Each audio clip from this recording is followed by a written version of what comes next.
Hello and welcome. My name is Ella, and I'll be your host today for the Awesome Girls Read Along. The Awesome Girls Read Along series brings some of our favorite books to the screen and allows girls around the nation to read along with their favorite authors. Today we're reading along with Lizzie Rockwell, author of How Do You Feel? We're so excited to be here with you today. So you girls are joined either through your phone or through your computer, but either way, if you have any questions, you can put them into the chat log. We'll ask some of your questions to Lizzie after she finishes reading. There's also tabs on the right-hand side of your screen, and you can explore those at any time. There's access to a lot of cool resources there. So like I said, my name is Ella. I'm an Ambassador Girl Scout from Arizona Cactus Pine Council, and I'm also a member of the National G Team. So a little bit about me, I'm entering my 11th year of Girl Scouts, and I run a daisy troop with a couple of girls in my neighborhood, so that's really fun. And I think my favorite thing about Girl Scouts is how it grows with you as you grow. So when I was a daisy like you girls, Girl Scouts introduced me to a lot of things that I still love, like camping and community service. And as I got older, Girl Scouts taught me how to use my voice, which is something I really like doing now. So I've gotten to do really, really cool things, like I testified for a bill, and I'm here with you guys today and Lizzie. And so, yeah, Girl Scouts is always just doing really exciting things. So I am in Arizona, like I said, that's that orange state at the bottom. And you girls are from all over the US. This is so cool. Okay, we have somebody else in Arizona, which is fun. Hello. Yeah, this is so amazing. So today, all you girls are going to need is your listening ears to follow along with the story. And if you have any questions, just put them into the chat. Before our story, I really want to introduce Lizzie because she is just such an incredible person. So Lizzie is from Connecticut, and she's a really amazing illustrator. She's illustrated over 30 books. She's illustrated for games, and she even painted or drew a 38-foot mural in her community center.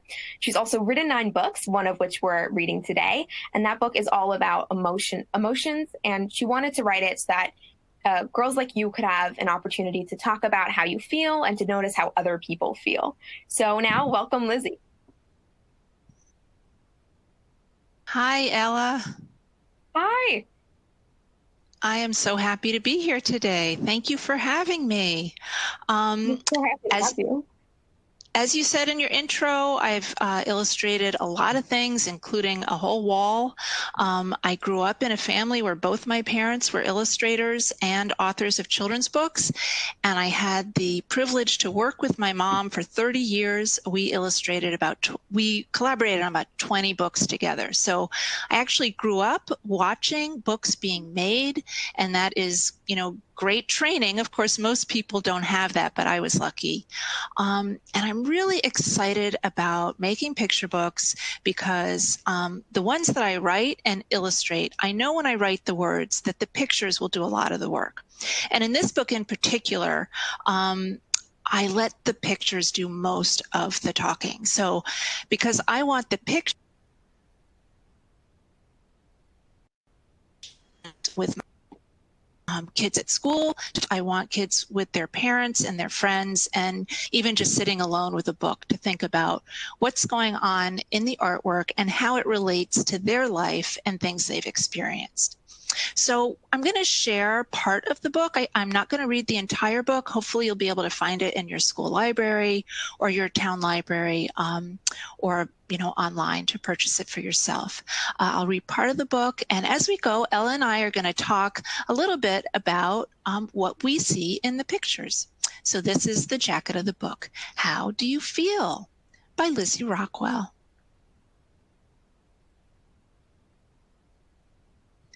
How do you feel? And when I read this question, I'm actually asking you, my reader, how do you feel right now? Do you feel like anyone you see in this picture of kids at the park? And so we will go through and look at these pictures and see these kids emerge in different scenes. Do you feel happy? Ella, do you feel happy today? Yes, I feel super happy, and I fully understand why she's happy. If I were holding a little puppy, I don't think I could not be happy. So cute. It is very hard to not be happy when you're holding a puppy. Yeah, I'm a dog lover, so I thought that would be my perfect image for a happy moment. Perfect. We can turn the page. Do you feel calm? I felt a little nervous about being on a webcast that's seen all over the country today, but talking to Ella this morning and meeting her yesterday helped me feel calm. And I also took a nice long walk. I live near the water, and I walked by the water, and that made me feel calm. What do you notice in this picture, Ella, that helps this little girl feel calm? She's just sitting, on underneath the tree, looking out to the distance. It looks like she's been drawing, which makes a lot of sense. I also love drawing to feel calm. Yeah, I think that's what she's been doing. She's just relaxing and just enjoying being outside. Oh, and if any, she's watching a butterfly. Yeah. So if anybody out there watching wants to, mention in the chat how they do any of these, what might trigger these emotions for them, and how they might feel calm. I think being in nature, deep breathing, being creative, finding time to yourself, these are all really important ways to feel calm. And when we're anticipating the school year starting again, especially during very special circumstances of COVID-19, we may need to do special things to help us feel calm. Okay, so let's turn the page. Uh-oh. Do you feel mad? Oh my goodness. We are never mad for no reason, right, Ella? Yeah. Oh my Something gosh. happens that makes us mad. So what happened here? It looks like the boy in that striped t-shirt kicked the ball over and kicked the soccer ball over and knocked over her cup of juice. I would be upset. Oh my goodness. Yes. Yeah. I think we can all relate. Nobody likes anything to spill. And when it just happens out of the blue, like that is just, it just feels so wrong, right? So when you see these characters way back in the distance, who do you think noticed what happened and who maybe didn't notice? What do you think, Ella? So it looks like the girl in the pink shirt might have been more likely to notice so far. The boy in blue, he's kind of looking over at the girl. So I'm not sure that he's seen yet what he's done. I don't know. That's what I would think. Moment. He's still sort of in the moment of kicking the ball and like feeling like, oh, I got it away. Exactly. I think he's at his moment of glory right now. That might change in a few minutes. Yeah. Right. And so I might hope that my reader would look at this page and think, I wonder what will happen next. I wonder what could make her feel better. So do you have any predictions, Ella? I'm hoping he's going to apologize or something like that, because that's what I would want a person to do if this happened to me. An apology goes a long way to making someone who's upset feel better. Page and hopefully find out something good happens. Oh, do you feel sorry? I think he does definitely feel sorry. And he's not just, we don't even know if he said it because his mouth isn't moving in the illustration. But what about the picture tells us that he's sorry, Ella? It's his actions and his expression. So he clearly looks, like he regrets what he did, and he's helping her clean up, which is probably even better than just apologizing. He's doing something to make her feel better. And it looks like it's working. She has a smile now. So I bet he'll feel better in a moment too, don't you think? Yes, I think so. Yeah. Ella, I loved what you said, that it wasn't just the words, but the action that makes a difference. If we want to say that we're sorry, our actions are even more important than our words. Nicely put. Okay, so let's see what happens next. Do you feel shy? Now, this is a feeling I would often have on the first day of school. And I think even if you're not going into the classroom, here in Connecticut, our kindergartners mostly are going back to the classroom. And there's a lot of new people to meet. But even on the screen, you can feel shy meeting people in a group. So Ella, how do you read this picture? What do you notice in this picture? So it looks like to me like she probably does want to play with them a little. She's holding a jump rope. It looks like she kind of is just too shy to ask, but she'd like to be included. And so far, no one has offered her, which might be what she's waiting for if she's shy. Everybody, yeah.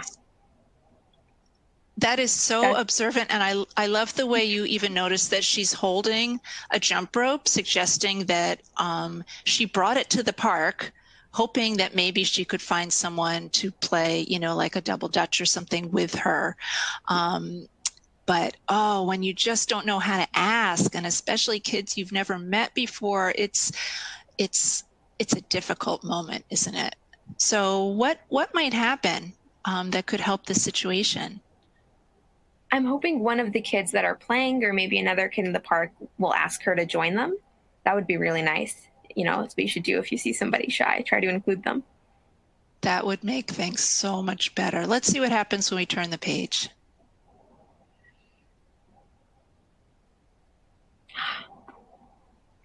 Do you feel friendly?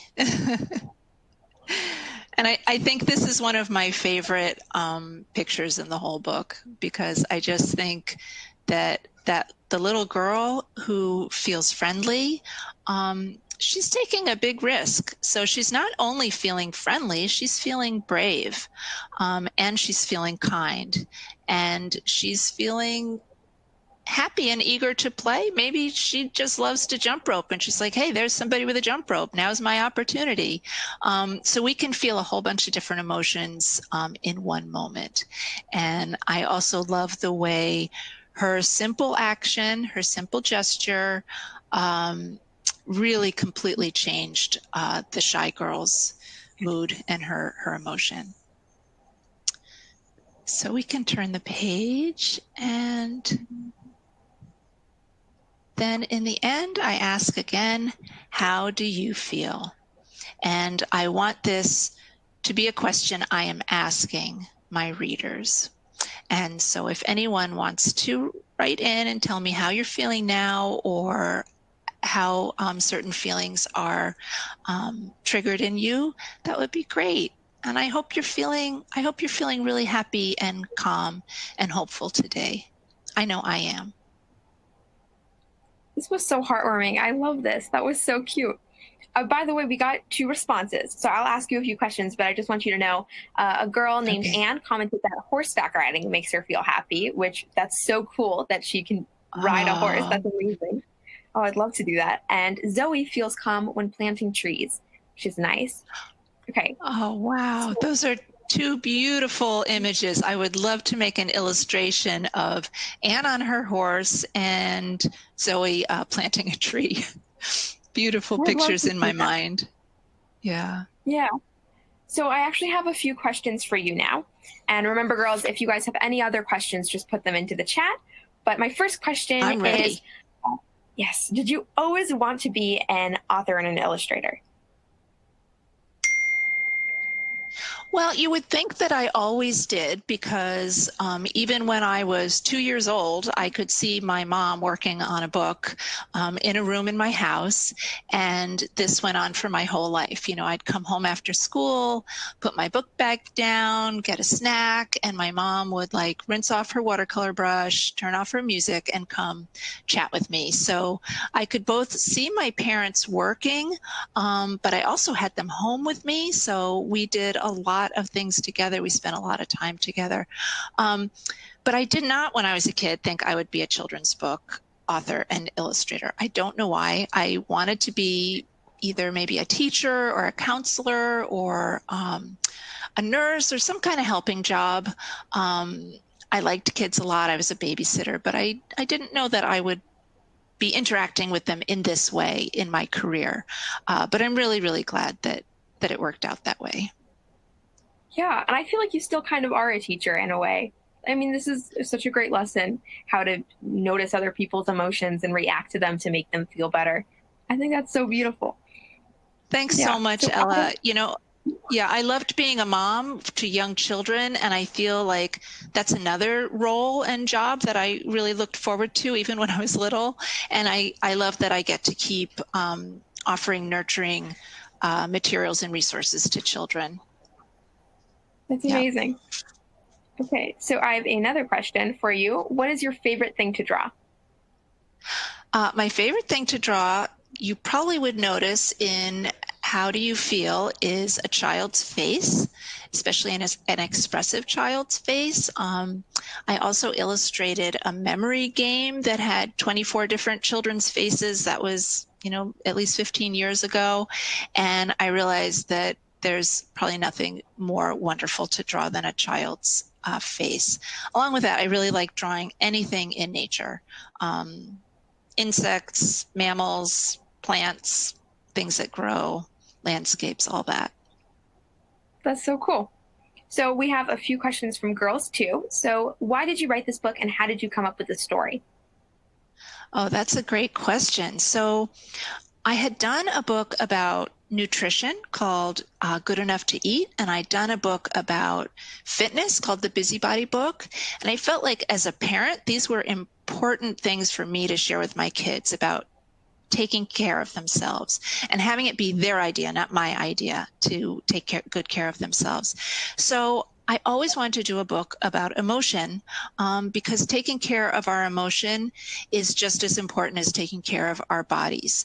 But it wasn't until I realized very recently that I could do a book about emotion that barely had any words and actually did the work right there of encouraging someone to think and talk and recognize their own emotions and also recognize emotions in other people.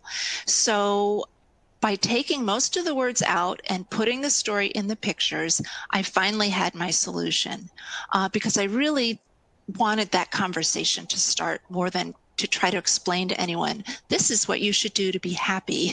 I wanted them to find it themselves. So that's a great question. Thank you for that. Great answer. Okay. So another question is, if you weren't an author or illustrator, what else would you like to be? Would it still be sometimes I would love to be a teacher. That is definitely up there. And sometimes I think maybe I should have been a forest ranger because I really like being in natural places and I love helping people discover natural places. So, I did a book about alligators and I went down to the Everglades National Park, and the forest ranger there the park ranger was just so knowledgeable and helpful. And he was a teacher and a naturalist and an explorer and like all my favorite things. So maybe that would be another job choice. Mm-hmm. That sounds really fun. Okay, so, this is a nice question. What was your favorite book to write? What was my favorite book to write? Well,